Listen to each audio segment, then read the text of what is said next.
Vamos continuar então na nossa série subindo de rating no chess.com. A gente chegou depois dessa partida a 1506 de rating, chegando cada vez mais perto da meta dos 1600. O nosso oponente para essa partida aqui teve 1527 de rating, então um dos mais fortes. A gente tá com as peças pretas, ele com as peças brancas. Vamos direto para a partida. Então, ele abriu com E4, eu respondi E5 e a gente já teve o nosso primeiro lance meio fora do comum aqui. Ele jogou D4, que se você conhece é o gambito dinamarquês. A ideia dessa abertura é sacrificar o material para que o branco consiga desenvolver mais rápido, ele tem um desenvolvimento bem acelerado. Porque aqui a gente vai tomar em D4 e a ideia do gambito dinamarquês é não recapturar com a dama, né? Porque jogar dama toma D4 aqui, permitindo o cavalo C6 com o tempo, vai fazer com que o preto desenvolva mais rápido. Não faz muito sentido isso, por mais que exista essa abertura, né? Chama jogo do centro, mas não é muito bom. Não é isso que é o gambito dinamarquês. Depois de E toma D4, a ideia desse gambito é jogar C3. E aí quando as pretas aceitam o gambito, o branco joga cavalo, toma C3.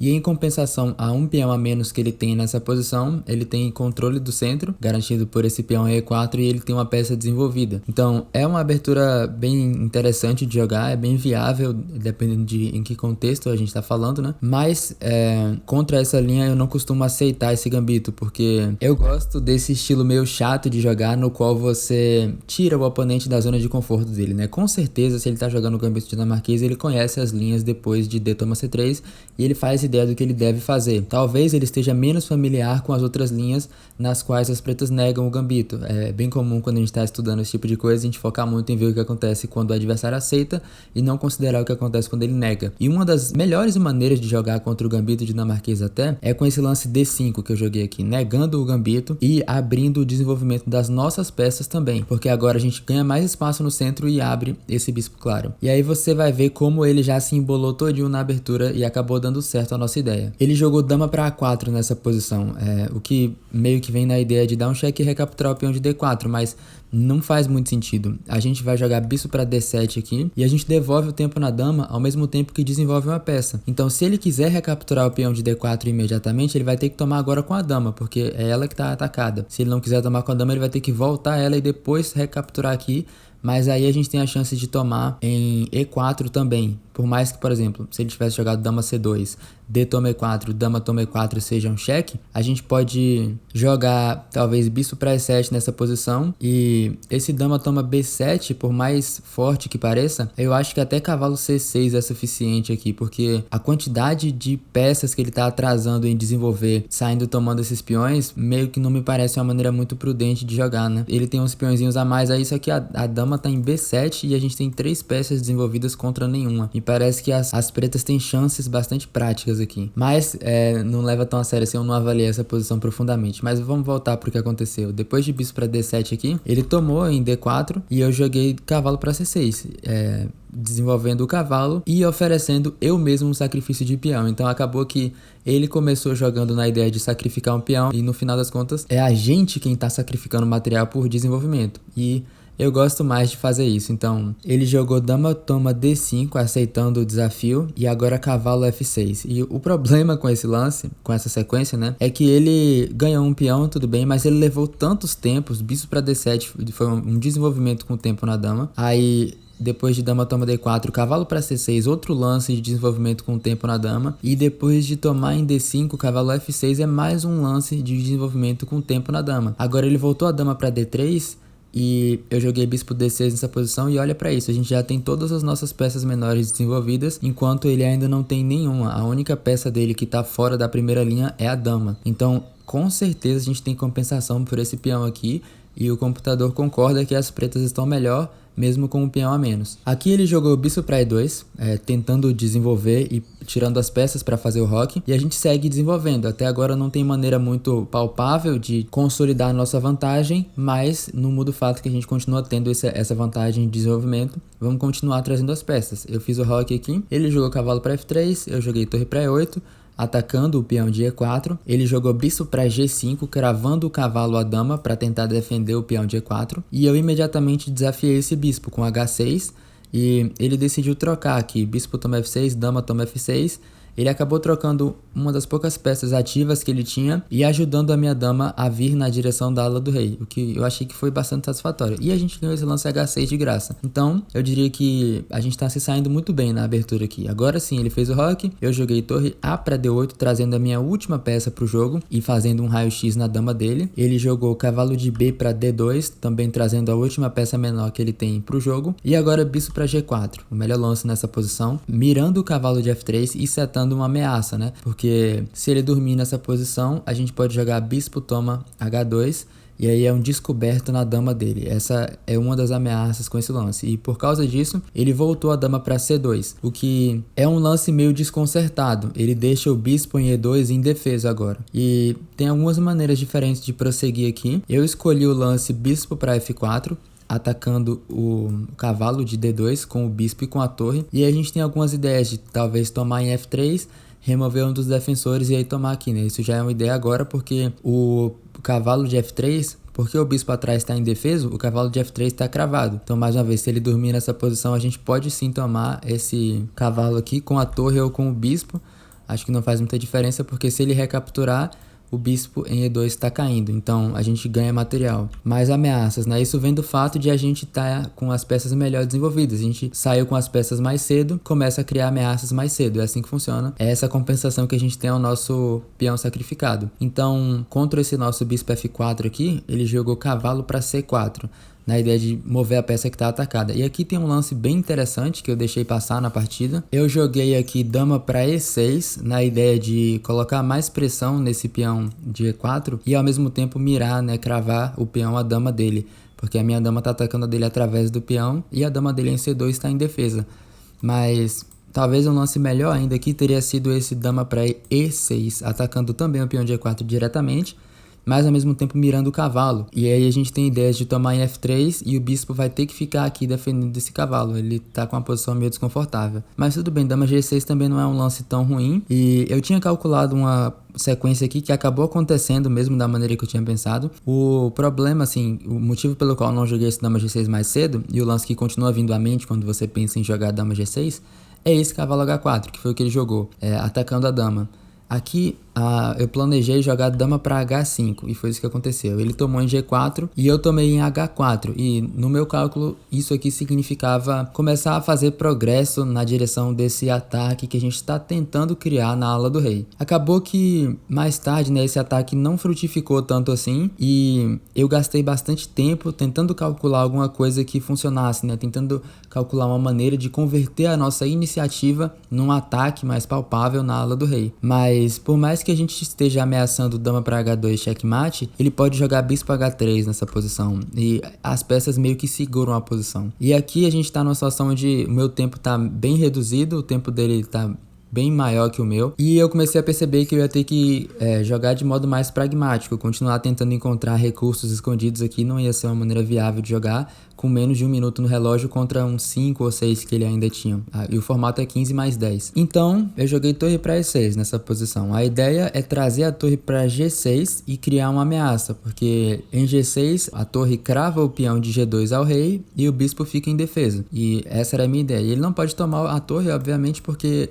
o bispo é o que está prevenindo dama H2 checkmate. Então, aqui ele jogou cavalo para E3. Eu imagino que a ideia dele seja jogar cavalo F5 e tentar deslocar a dama do ataque, mas eu jogo dama G6 de qualquer forma. Se cavalo F5 agora eu tomo em H3, então não funciona. Eu joguei, ele viu isso, né, não jogou cavalo F5 e jogou rei para H1, movendo o rei da coluna G, e agora o peão não tá mais cravado e o bispo não tá no ar. E ele tá segurando a posição, né? Aqui, inclusive, para lidar com esse cavalo H5, eu meio que sou forçado a tomar esse cavalo. E depois de F, tome 3, eu joguei torre para E8, nessa posição, atacando o peão de E4.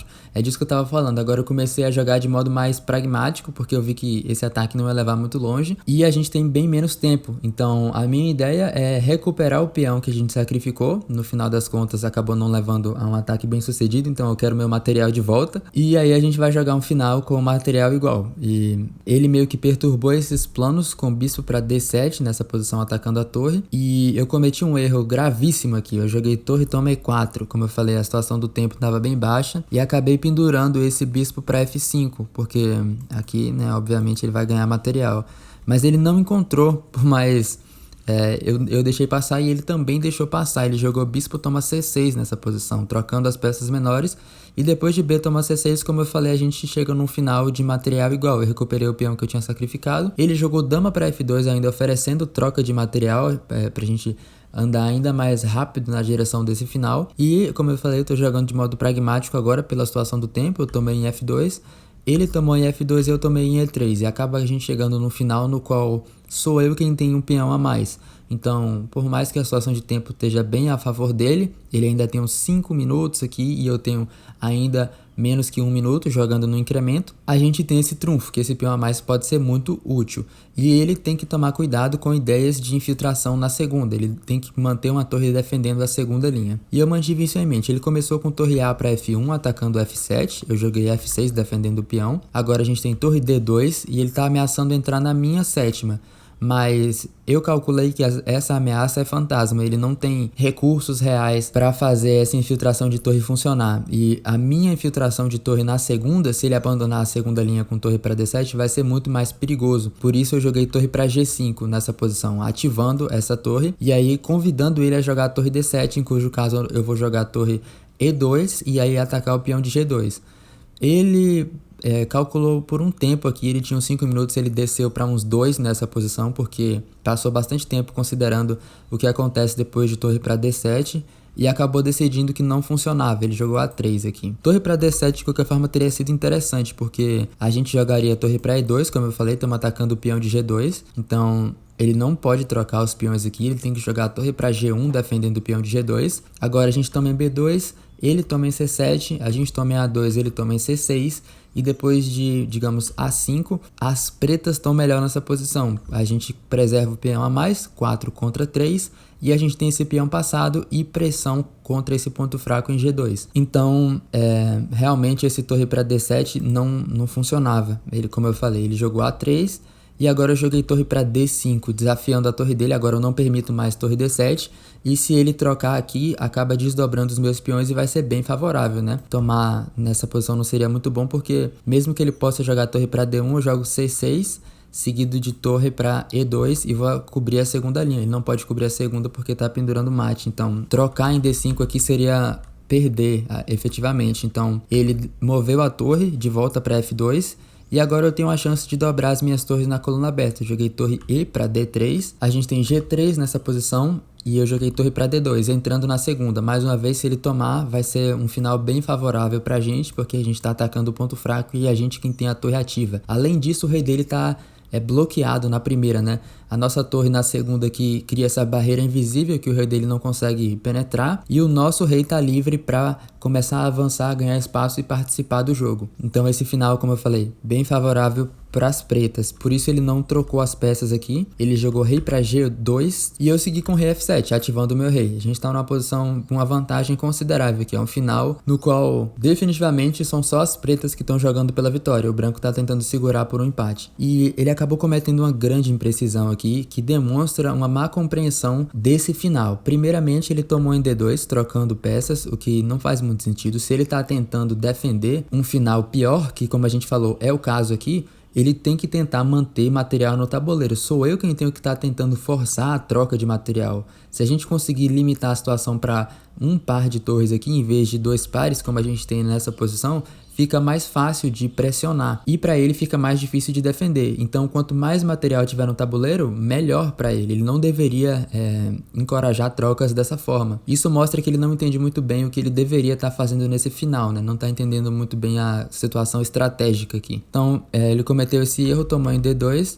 E aqui ele cometeu o maior erro de todos, né? Ele jogou torre para F2. Agora sim não tem como defender esse final. Ele tá dando o último trunfo defensivo que ele tinha, que é essa torre. Agora quando a gente trocar, é um final de rei e peão totalmente ganho. Isso não é difícil de ver, assim, é uma compreensão básica de finais de rei e peão, já ajuda o preto a chegar à conclusão aqui de que ele pode confortavelmente trocar as torres e ele vai ganhar com certeza esse final, porque por mais que em posições assim, finais de rei e peão, onde um lado tem um peão só a mais, tem bastante chances de empatar, nessa situação aqui ainda tem muitos peões no tabuleiro e são peões nas alas afastadas do tabuleiro. Então, o preto tendo um peão a mais e ainda havendo peões nas duas alas, é simples, o preto ganha, não tem como evitar. E a gente vai ver como eu converti isso aqui. Não levou muito tempo, ele jogou... Eu comecei jogando rei para E6, a gente teve C4, rei E5. Primeiro passo, né, ganhar um pouco de espaço com o rei, vai ser muito útil mais pra frente. Agora ele jogou rei para E3, bloqueando o avanço do meu rei. E agora a gente tem que começar a fazer progresso com os peões. Então, eu joguei F5 e eu quero jogar G5 e F4 mais tarde, criar um peão passado. E aí esse vai ser o nosso trunfo da vitória. Ele jogou B4 aqui, G5, H4... G toma H4, G toma H4 e agora a gente obteve com sucesso o nosso peão passado. Esse aqui vai ser o nosso trunfo daqui a pouco. Eu comecei com H5, que é um lance que eu acho bastante preciso, petrificando esse peão dele aqui. E o que vai acabar acontecendo é que a gente vai tirar vantagem desse nosso peão passado aqui para distrair o rei dele ou para finalmente promover esse peão passado mesmo. Ele jogou C5 nessa posição, F4 cheque, rei F3, rei F5... E agora é só uma questão de passar por vezes o suficiente até ele não ter mais lances, ele ser forçado a mover o rei. E aí quando ele mover o rei ele vai ceder espaço e a gente ganha. Então ele jogou A4, ainda tá tentando jogar com os peões, rei E5. O problema aqui é que eu tenho esses lances, eu tenho lances infinitos com o rei. Eu posso ficar variando o rei entre E5 e F5 e eu passo quantas vezes for necessário sem ceder espaço. Porque H5, que a gente jogou mais cedo, cobre G4, o rei defende o peão e o peão cobre G3, então o rei dele não consegue fazer progresso na posição. Ele jogou B5 aqui, C toma B5, A toma B5, rei de volta para F5, passando mais uma vez. Se ele jogar aqui, se ele jogar B6, só não vai tomar com o peão de B, pelo amor de Deus, e perder dessa forma. Aliás, não perde, né, mas é desnecessariamente complicado. Então aqui ele não consegue mais fazer progresso com os peões, ele jogou C6, finalmente, agora não tem mais lance de peão. Eu joguei rei para E5 e ele finalmente resignou nessa posição. Aqui não tem o que fazer, né? Ele é forçado a mover o rei para algum lugar. Para onde quer que seja, a gente vai começar a fazer progresso com o nosso rei. E não é muito difícil calcular esse final, né? Digamos, ele pode continuar tentando atrasar e entrar no caminho, mas no final das contas ele é forçado a sair. A gente faz uma dama e no final vence. Então, vendo isso, ele resignou depois de rei para E5 nessa posição. Então, no final das contas, uma partida bem interessante. Ele começou jogando um gambito, acabou que a gente que sacrificou um peão pela iniciativa. No fim das contas, a iniciativa não levou muito longe, ele conseguiu defender contra aquele ataque que a gente tinha na ala do rei. Aí depois a gente recuperou o peão sacrificado, ganhamos mais um e convertemos o final com um peão a mais, meio que graças ao fato de ele não ter um conhecimento muito bom de finais de rei e peão, né? Ele convidou a gente a trocar todas as torres e entrar no final completamente perdido para ele. Então é isso, eu espero que essa partida tenha sido uma boa instrução, especialmente nessa questão dos finais, para te ajudar a calcular quando você pode trocar as torres e ganhar o final só com o rei e os peões, ou quando não dá e você tem que tentar manter a torre por mais tempo e tentar continuar fazendo progresso. Se você gostou, né, do vídeo e dessa partida, curte aí embaixo, isso ajuda bastante o canal, e se inscreve se você quiser ver os próximos vídeos. Eu vou ficar por aqui e até o próximo vídeo.